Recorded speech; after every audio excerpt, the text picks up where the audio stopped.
Ahmed Khan, PAC News 55. If you like this video, please subscribe my channel. Thank you. बिस्मिल्लाहिर्रहमानिर्रहीम, अस्सलाम वालेकुम व रहमतुल्लाहि व बरकातहू। दोस्तों, आप अपना यूट्यूब चैनल पाक न्यूज़ 55 देख रहे हो। मैं अहमद खान। आप सब दोस्तों से गुजारिश है कि अगर आपको मेरी वीडियो अच्छी लगे तो प्लीज़ चैनल को सब्सक्राइब कर दें अगर आपने नहीं किया हुआ, और शेयर और लाइक भी ज़रूर करना। आपका बहुत बहुत शुक्रिया। बात करता हूँ जो आजकल फिर साइफर पे थोड़ा सा बात करूँगा, क्योंकि मैं इस पे बात करना नहीं चाहता कि इसमें बहुत पेचीदगियाँ हैं, लेकिन थोड़ी सी बात ज़रूर करूँगा। इसके अलावा जो निगरान हुकूमत के जो वज़रा आए हैं या इस तरह के जो बयानात आ रहे हैं उनकी तरफ से, उस पर थोड़ी सी बात करूँगा। और मंजूर पश्तीन का तो जलसा ठीक है था, उसके अलावा बात करूँगा मैं ज़रा परवेज़ खटक के जलसे पर, कुछ साथियों के तबसरों और ट्वीट पर। सबसे पहले तो साइफर पे इसलिए बात करना चाहता हूँ कि साइफर को अब ये लोग यानी कि ख़त्म नहीं होना देना चाहते। साइफर का पिछले दिनों इमरान खान के ख़िलाफ़ एक मुकदमा दर्ज हुआ, FIR दर्ज हुई, यानी कि सीक्रेट एक्ट के तहत, कि साइफर इमरान खान ने पब्लिश किया या इमरान खान ने साइफर की एक जो सिक्योरिटी जैसा चीज़ थी उसको लोगों तक पहुँचा दिया। पहली बात तो ये है कि साइफर में सिक्योरिटी वाली बात क्या थी या वो सीक्रेट एक्ट उसमें क्या था। मुझे जो चीज़ नज़र आई है वो तो नहीं था, लेकिन जो कुछ नज़र नहीं आया उस पर मैं बात भी नहीं करूँगा, लेकिन जो नज़र आया उस पर बात करूँगा। और मेरे अलावा तकरीबन पाकिस्तान ही नहीं, दुनिया सारी ने उसको देखा, उसको समझा। अब तो अमेरिका ख़ुद भी ये कह रहा है, उसके अखबारात ये चीज़ कह रहे हैं कि हाँ, साइफर एक हकीकत है, और साइफर एक हकीकत थी, और जिसमें वाज़ा तौर पर एक चीज़ लिखी हुई थी कि इमरान खान की हुकूमत तरीके अदम इत्माद के तौर पर हटाओ, अगर नहीं हटाओगे तो पाकिस्तान के लिए नुकसान है। यानी कि एक धमकी थी। ठीक यहाँ तक तो आकर ठीक हो गया कि धमकी थी, लेकिन मैं एक बात पूछना चाहता हूँ कि साइफर सिर्फ इमरान खान ही उसका मुजरिम है? इमरान खान के लिए वो आया था। इमरान खान उस वक़्त वज़ीर आज़म था। इमरान खान को एक चीज़ सामने शो की गई कि ये आपके लिए आया है, किसी और को धमकी दी गई है। किसको धमकी दी गई है ये नहीं पता, नाम नहीं है, नाम लिखा हुआ भी नहीं है और भेजा गया भी नहीं है, लेकिन धमकी किसको दी गई? क्या वज़ारत ख़ारजिया को दी गई या शाह महमूद कुरैशी को दी गई? क्या शाह महमूद कुरैशी उस वक़्त यानी कि अदम एतमाद की तहरीक ला रहा था? वज़ीर ख़ारजिया तो शाह महमूद कुरैशी था, तो शाह महमूद कुरैशी को भी नहीं दी गई, तो फिर किसको दी गई? कौन लोग थे जो इमरान खान को हटा सकते थे, या जिनके पास कोई ऐसा पावर था, या जो भी PDM में जो लोग थे उनके पास, या जरदारी वगैरह या शहबाज शरीफ या कोई भी, कौन लोग थे? इस पर तो इंक्वायरी होनी चाहिए कि वो साइफर किस लिए आया था, किसके लिए आया था। जिसको हटाना था उसके लिए तो पता चलता है, उसमें लिखा हुआ था, लेकिन किसके लिए आया था कि हटाओ? नंबर 1। नंबर 2, क्या इमरान खान सिर्फ अकेला मुजरिम है? क्या उस साइफर को किसी ने नहीं देखा? क्या उस साइफर को किसी ने तस्लीम नहीं किया? क्या उस साइफर के मंदरजात को किसी ने एक्सेप्ट नहीं किया? सब ने किया। हमें तो नहीं पता है साइफर में क्या लिखा हुआ है, जो कुछ बोला जा रहा है हम वो बोल देते हैं, लेकिन एक हकीकत है जो मेरे जहन में आ रही है। छोटा सा जहन है, इतना पढ़ा लिखा भी नहीं हूँ कि मैं इस पर इतना ज़्यादा तफसील से तबसरा कर सकूँ, लेकिन मुझे उम्मीद है कि मैं उन साथियों से बेहतर हूँ जो पैसे के लिए ये काम करते हैं, और पैसे की खातर उनके बयानात भी चलते रहते हैं। मैं पैसे के लिए नहीं करूँगा, एक चीज़ मेरे जहन में आ रही है, मैं उसको बयान करूँगा। साइफर आया इमरान खान की हुकूमत हटाने के लिए, किसके लिए आया किसी को पता नहीं है। वज़ारत ख़ारजिया में आया, पाकिस्तान का जो सफ़ीर था उस वक़्त असद मजीद, उसने वो साइफर भेजा पाकिस्तान को। पाकिस्तान के जो वज़ारत ख़ारजिया इस्लामाबाद में है उसको कुछ दिन तक साइफर निकला ही नहीं। हालांकि अमेरिका जैसे मुल्क में रहने वाला एक सफ़ीर अगर कोई लेटर भेजता है तो वो उसी टाइम चेक किया जाता है, 1 सेकंड भी नहीं लगता, चेक हो जाता है। तो चेक करने के बाद उस साइफर को किन लोगों ने खुफिया तरीके से रख दिया, शो नहीं किया।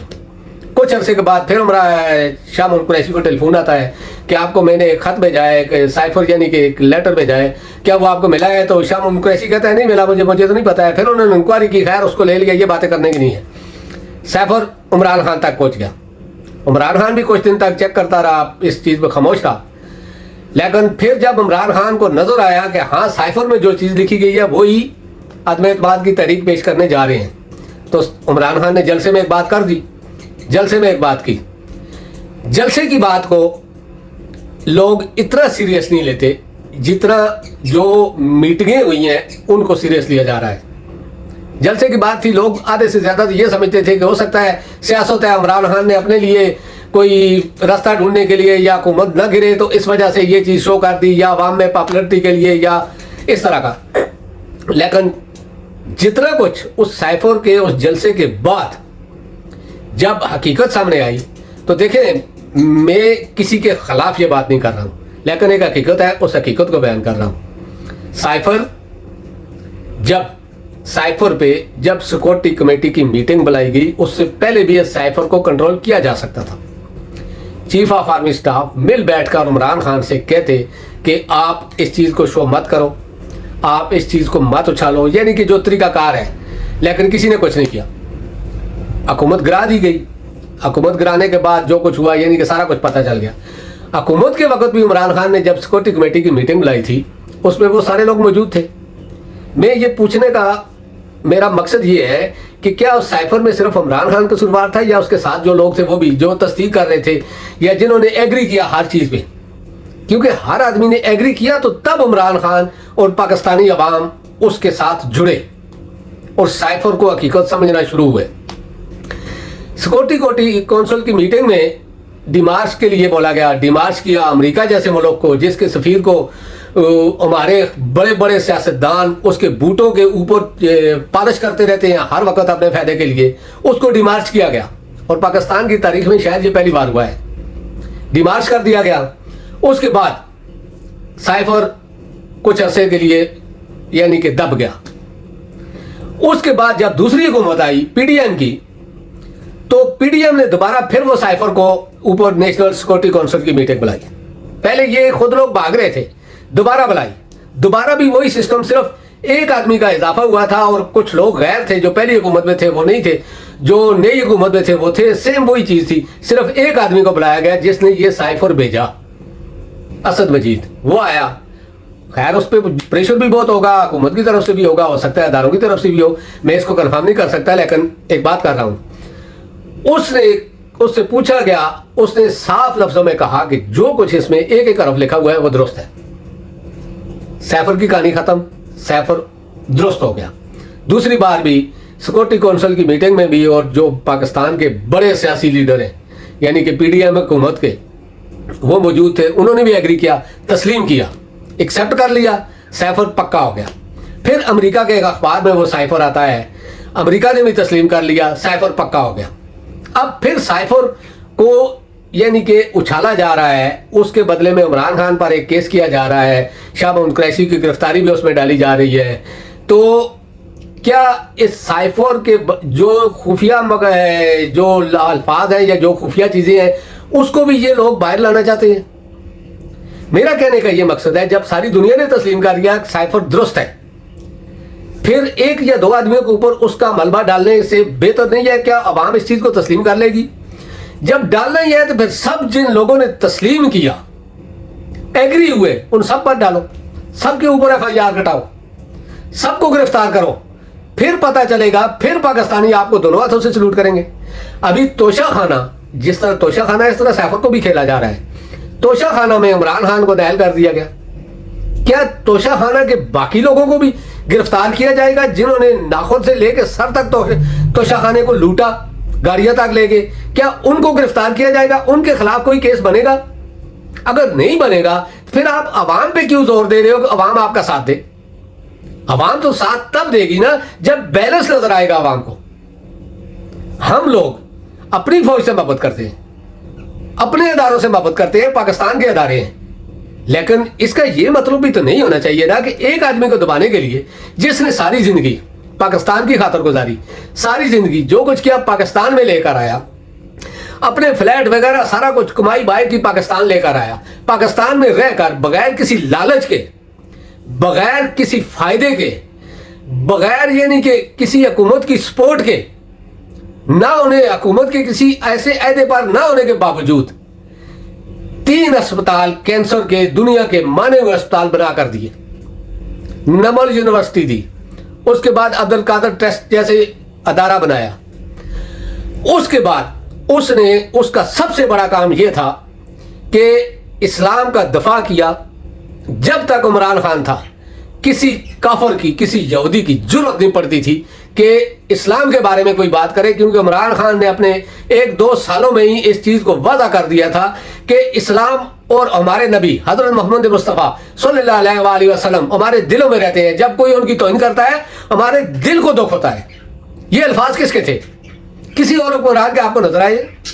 किसी के भी, चाहे वो रजवी है, फजलू है या कोई भी है, किसी के नजर आए? नहीं आए ना। पाकिस्तान में सियासत करने के लिए सब नारा लगाते हैं, तरीके लबैक भी है, तरीके फजलू भी है, तरीके फलामा भी है, फलाम भी है, कोई नहीं। लेकिन इंटरनेशनल तौर पर जब इस्लाम का एक दिन मुकर्रर हुआ, वो किसके कहने पर हुआ और किसकी जदोजहद से हुआ? ये गलतियां थी ना इमरान खान की, मानो ना ये गलती थी। मैं पाकिस्तानियों से पूछ रहा हूं, हाँ ये गलतियां थी ना, ये गलती बहुत बड़ी गलती है। वजह यही है कि एक कमजोर मुल्क जो सारी उम्र दूसरों के टुकड़ों पर पलते रहे हो, जिसके हुक्मरान या कोई भी सारी उम्र दूसरे के हाथों को देखते रहे हो, जिस तरह का हमारा ये वज़ीर-ए-आज़म इन्होंने लाया था, लाते ही उसने कहा दिया यानी कि हम जो बेगर हैं, मांगने वाले हैं, उनकी कोई चॉइस नहीं होती, बेगर नॉट बी चूजर। ऐसे हुक्मरान जो उनके टुकड़ों पर पलते हैं, उनके घुटनों पर बैठते हैं, उनके आगे सर झुकाते हैं, यानी कि इस तरह के काम करते हैं, तो उनमें वो ये जरूरत थी कि उन लोगों के सामने जाकर बैठकर, उनके मुल्क में बैठकर ऐसी बात करें? नहीं कर सकते थे। किसी में जरूरत ही नहीं थी, किसी में भी नहीं थी। और जिस शख्स में जरूरत थी आज वो बंद है। मैं ये बातें इसलिए जज्बात में कर रहा हूं कि उसका कसूर ये था कि उसने ये कहा कि मेरे से ज्यादा मेरी फौज कीमती है, मेरे से ज्यादा मेरी फौज के वो जवान कीमती है। मैं दूसरे की जंग में अपने फौजियों को क्यों धकेलूं चंद डॉलर के बदले? मैं ड्रोन हमले क्यों अपने मुल्क में होने दूं? वजह यही है कि हमारे बेगुनाह लोग मारे जा रहे हैं। ये गलती थी, बहुत बड़ी गलती थी, ये गलती थी। उसके अलावा सऊदिया का वलीअहद पाकिस्तान आता है तो वो इमरान खान से एक बात करता है कि मैं क्या कर सकता हूं आपके लिए। तो इमरान खान की यह भी गलती थी कि उसने कहा कि आप मेरे लिए कुछ मत करो, सिर्फ करो तो जो मेरे दिल के करीब है उनके लिए करो। आपकी जेलों में हमारे बहुत सारे लोग अकामा वीजा के चक्कर में बंद हैं, उनको रिहा कर दो। यह गलती थी। फिर उसने ओवरसीज पाकिस्तानियों के लिए वोट का हक मांगा पाकिस्तान से। यह गलती थी, क्योंकि 1 करोड़ पाकिस्तानी तो जो बाहर रहते हैं वो तो यानी कि कीड़े मकोड़े हैं, उनको तो कोई समझता ही कुछ नहीं। उसके डॉलर, उसका पैसा, उसका ख्वाजा आसिफ जैसे लोग जीप निकाल के खड़े रहते हैं कि कब उसका रेमिटेंस आएगा, उस पर हम टैक्स लगा के अपना वो करेंगे। लेकिन जब उनका कोई काम आता है, ओवरसीज कौन है भाई? ये तो पाकिस्तानी नहीं है। I don't care overseas, who is overseas? तो ये बातें हैं जो इमरान खान की गलतियां हैं। मेरी बातों से कोई आदमी नाराज ना हो, ये मेरे दिल की आवाज है। मैं किसी पाकिस्तानी को नहीं कहता इस पर अमल करे या कोई आदमी इस चीज को तस्लीम करे या सच्चाई तस्लीम करे। मैं खुद कह रहा हूं, खुद को मुझे पता है जो कुछ हुआ है, क्योंकि मैंने भी 60 साल मेरे गुजर गए हैं, यानी कि 50 साल से मैं देख रहा हूं जो कुछ पाकिस्तान में हो रहा है। मुझे भी पता चल रहा है। मैं कुछ अर्सा पहले यही मजलूम पश्तीन था जिसने एक नारा लगाया था, जलसा किया था, फौज के खिलाफ नारे लगवाए थे, ये जो वर्दी है इसके पीछे, ये जो दहशतगर्दी है इसके पीछे वर्दी है। ये दोबारा नारा लगा था मरियम के जलसे में, लेकिन पहला नारा उसने लगाया था। वह शख्स में था। फेसबुक निकाल के मेरा अकाउंट चेक कर लो, पूरा दफा किया मैंने, और हमारे जैसे कितने हजारों लोगों ने और दफा किया। आज वही लोग खामोश है। क्यों खामोश है? क्योंकि मंजूर पश्तीन जो कुछ कह रहा है वो हकीकत बनती नजर आ रही है। लेकिन मैं हाथ जोड़कर अपने अदारों से एक बात कहता हूं कि खुदा के लिए पाकिस्तान में ये जो चीजें हैं, इस फर्क को आप मिटा सकते हो। फर्क ये है कि अगर मंजूर पश्तीन पश्तूनों की आवाज बन सकता है, उधर सात रजवी पंजाबियों की आवाज बन सकता है, सिंध में MQM महाजरों की आवाज बन सकती है, सिंधी देश का नारा लग सकता है, बलूचिस्तान में ऐसा हो सकता है, गिलगित बल्तिस्तान, कैसे रहेगा पुरसकून यानी कि माहौल? और फिर हमारे एंकर ऊपर से हर चीज को सपोर्ट कर रहे हैं। मैं चाहता हूं कि निगरान हुकूमत ऐसे काम करे ताकि अदारों के हक में लोग आवाज उठाएं। तो उसकी एक ही वजह है कि ये पकड़ दकड़ जो इसने आकर भी शुरू कर दी है, इसको खत्म करें। इसके अलावा कोई अवाम के लिए कोई काम करे, अवाम के लिए पॉलिसियां। आज तक जो निगरान हुकूमत आई है 3-4 दिन हो गए हैं, 2-3 बयान मैंने ऐसे देखे हैं कि भाई आप निगरान हो, निगरान आदमी का हुकूमत का काम है इलेक्शन करवाना। ठीक है, इलेक्शन नहीं हो रहे, आपने अगर कोई पॉलिसी मरतब करनी है तो आप अवाम के फायदे के लिए कुछ करो, ताकि लोगों को पता चले कि एस्टेब्लिशमेंट जो हुकूमत लेकर आई है वो अच्छी हुकूमत है, और एस्टेब्लिशमेंट के लिए भी लोग अच्छे अल्फाज कहें। क्योंकि पहली हुकूमत लाए आधे से ज्यादा पाकिस्तान एस्टेब्लिशमेंट के खिलाफ हो गया, अब ये भी ऐसा ही करेंगे तो जो बचा है वो भी खिलाफ हो जाएगा। तो आप फिर किस पर इख्तियार चलाओगे? कितने लोगों को पकड़ोगे, कितनों को जेलों में डालोगे, कितनों को गोलियां मारोगे, कितनों को फांसी दोगे? बेहतर ये पॉलिसियां चेंज करो। एक शख्स उमरान खान कुछ नहीं कर सकता अपनी फौज के अलावा। अगर वो फौज का दुश्मन या पाकिस्तान का दुश्मन होता ना, तो ये यहां रहकर नहीं करता, बाहर के मुल्क में जाकर ये करता, जिस तरह नवाज शरीफ कर रहा है। वो बाहर के मुल्क में रहकर पूरे इदारों को इस्तेमाल कर रहा है, इसी तरह ये भी करता, लेकिन नहीं किया इसने। और इसमें गलती किन लोगों की है ये आप भी जानते हैं, मैं भी जानता हूं। दोस्तों, अब तक के लिए इतना ही। इंशाल्लाह नेक्स्ट व्लॉग में आपसे मुलाकात करूंगा, और कुछ सहाफियों के ट्वीट जो है, सॉरी मैं ये बात करता चलूं क्योंकि मैं इस वीडियो को टिकटॉक पर भी अपलोड करूंगा 2-3 पार्ट बना के, और इंस्टाग्राम पर भी और फेसबुक पर भी।